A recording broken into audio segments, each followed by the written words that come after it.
Halo semuanya, selamat datang di channel Auto Driver. Salah satu brand yang mencuri perhatian di Gias 2023 kali ini adalah Neta. Ini adalah brand asal Tiongkok yang fokus mengedarkan mobil listrik. Dan mereka menghadirkan 3 model sekaligus di Gias kali ini. Ada yang Neta U, Neta S, dan ini yang sudah dijual yaitu Neta V. Nah, harganya 379 juta rupiah. Kemudian Neta juga mengabarkan bahwa mobil ini akan mulai didistribusikan ke konsumen pada bulan Oktober atau November tahun ini. Nah, buat Anda yang penasaran dengan mobil ini, saksikan videonya sampai selesai.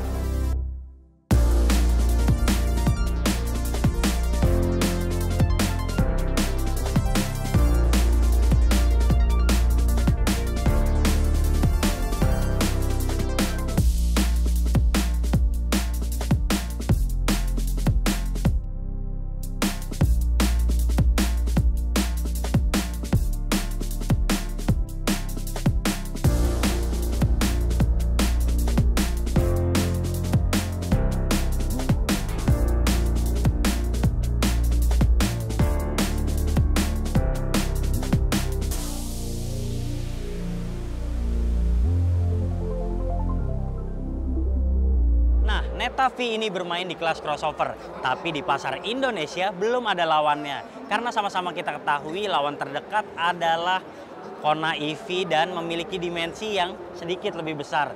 Tapi mobil ini ternyata memiliki jangkauan yang lebih jauh ketimbang Kona EV. Oke, sebelumnya kita akan membahas soal desainnya dulu. Mobil ini memiliki desain yang cukup simple. Nah, warnanya ini menarik-menarik banget seperti ini, pink ataupun biru buat yang tampil outstanding. Sementara buat yang pengen tampil lebih kalem ada warna putih ataupun warna silver. Nah, kita lihat di bagian depan ada DRL seperti ini.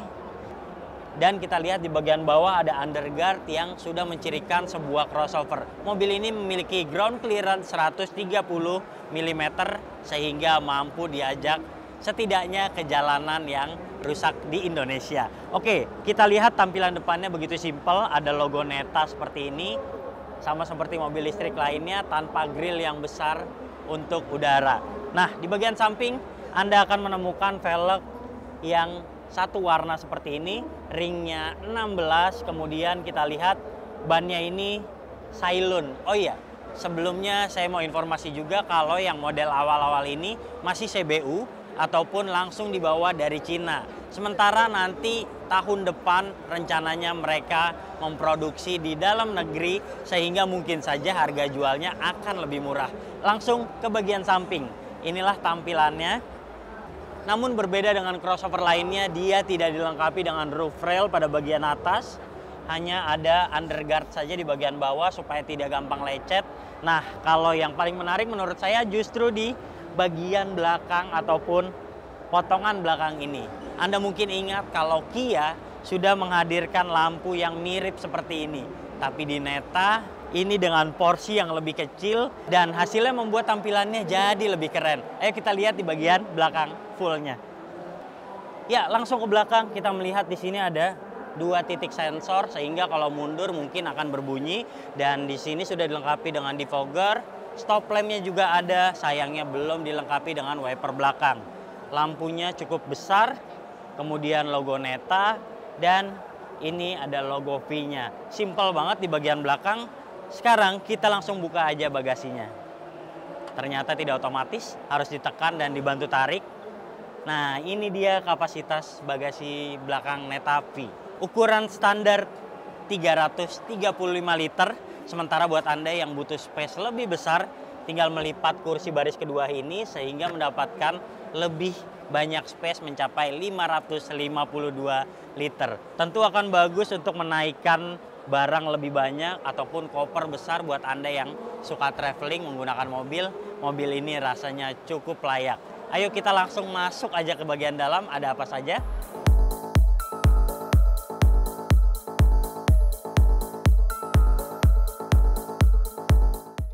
Yap, saya sudah ada di kabin kedua dan ini posisi mengemudi saya. Tadi saya sudah atur dan tinggi saya 170 cm. Anda bisa lihat legroomnya cukup terbatas. Sementara kalau headroomnya juga terbatas. Kayaknya kalau Anda tingginya 180 cm ataupun lebih, kayaknya nggak saya sarankan untuk duduk di belakang. Nah, selanjutnya saya mau ngasih lihat apa aja yang ada di bagian belakang. Kalau Anda ingin menaruh ataupun meletakkan gadget Anda, kayaknya bisa di sini nih ada pocket. Lalu di bagian sini juga ada, dan di sini ada USB, satu aja tapi. Kemudian kalau Anda duduk di belakang, kayaknya ini propernya untuk 2 orang. Karena kenapa? Di bagian tengah ini tidak ada headrestnya, dan ini juga tidak difungsikan sebagai armrest. Dan untuk menambah keamanan tentu ada safety belt sebanyak 3 titik.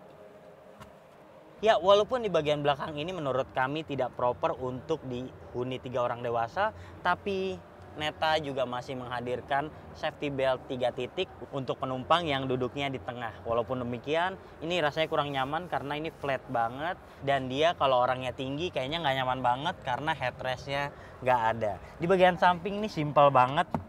Ini juga masih plastik-plastik keras dan bukaannya seperti ini. Tapi untungnya sudah dilengkapi dengan power window. Oke, nggak sabar beranjak ke depan. Nah, sekarang udah di kabin depan nih. Tadi saya masuk pakai kunci yang unik banget. Kuncinya modern banget, bisa muter-muter kayak gini. Terus ini ada untuk buka kunci, lalu untuk membuka bagasinya. Hati-hati hilang ya, kuncinya kecil banget. Nah, ini dia posisi mengemudi kalau Anda menggunakan Neta V. Menurut saya visibilitasnya bagus loh, karena setirnya aja nih landai kayak gini, setirnya kecil, kemudian dia settingan duduknya juga bisa maju mundur dan reclining. Tapi sayangnya belum dilengkapi dengan pengaturan naik turunnya. Oke, secara kualitas di samping-samping ini ataupun di dashboard, memang kualitas dashboardnya masih menggunakan plastik yang tipis-tipis. Tapi di awal masuknya Wuling juga masih seperti ini sih. Jadi untuk produk pertama yang masuk ke Indonesia itu sangat kami maklumi. Ya, di depan sini Anda bisa melihat yang namanya MID. Di sini lengkap, Anda bisa melihat pintu mana yang terbuka, kemudian kapasitas baterai sampai untuk pengecharsan lagi. Lalu ada fitur-fitur lainnya seperti driving mode juga terlihat di situ, dan tidak lupa ada speedometernya. Lalu di setir, di sebelah kiri ada pengaturan untuk MID dan di sebelah kanan untuk head unit. Langsung ke head unit, ini menarik banget karena ukurannya cukup besar, 14,6 inci, layar sentuh, walaupun tidak terlalu cepat, ada delay sedikit, tapi ini layarnya keren banget kayak Tesla. Dia juga portrait seperti ini, jadi kayaknya puas banget nih kalau misalnya nonton story ataupun Anda yang suka melihat YouTube story, kayaknya melihat di sini lebih nyaman. Untuk konektivitas, dia belum dilengkapi dengan Apple CarPlay ataupun Android Auto, tapi sudah memiliki Carbit Link yang fungsinya seperti mirroring. Jadi buat Anda yang ingin mendengarkan Spotify, Anda bisa langsung mengaplikasikannya lewat handphone, kemudian langsung masuk ke head unitnya ini. Lanjut ke samping, Anda mungkin sudah terbiasa melihat ventilasi AC seperti ini. Enak banget nih buat yang duduk di kiri. Lalu di bawahnya ada aksen plastik seperti ini, menarik. Dan ini ada kompartemen cukup lumayan ya, walaupun tidak terlalu besar. Nah, sekarang kita mengomentari joknya. Joknya ini agak-agak terkesan sporty nih kalau kita duduk. Saya malah merasa ini kayak joknya Mazda. Jadi tebal juga, kemudian jahitan-jahitannya juga nggak mengganggu. Jadi saat duduk itu akan terasa lebih nyaman. Oke, di bagian tengah ada kompartemen lagi kecil di sini. Lalu di sini juga bisa untuk menaruh gadget Anda, dan ada cup holder sebanyak 2 buah. Di bawah sini juga untuk meletakkan gadget juga muat nih, bisa 2 malah. Dan di bawahnya ada soket 12 volt, terus port USB, dan ada lagi untuk koin sepertinya di bawah sini. Nah, bahaya nih buat Anda yang sudah terbiasa sen dengan tuas di sebelah kanan, di sini adalah tuas transmisi. Sementara untuk sennya ada di sebelah kiri.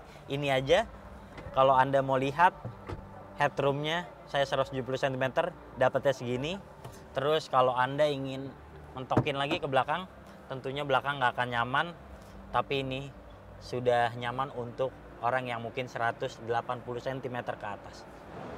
Ngomong-ngomong, ini adalah sebuah full EV sehingga tidak ada mesin di depan. Tapi buat yang penasaran, kita buka.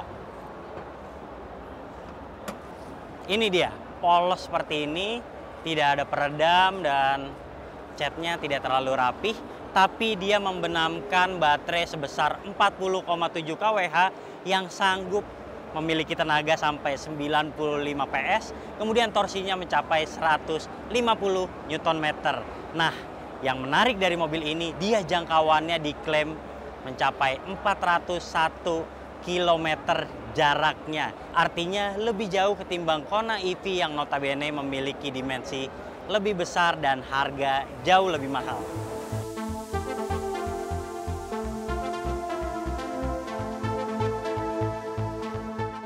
Ya, overall Neta V cukup menarik karena dia mengisi kekosongan antara REV dengan Kona EV. Dan kalau Anda bandingkan dengan MG terbaru yang sudah dilengkapi dengan EV, itu juga harganya di atas ini.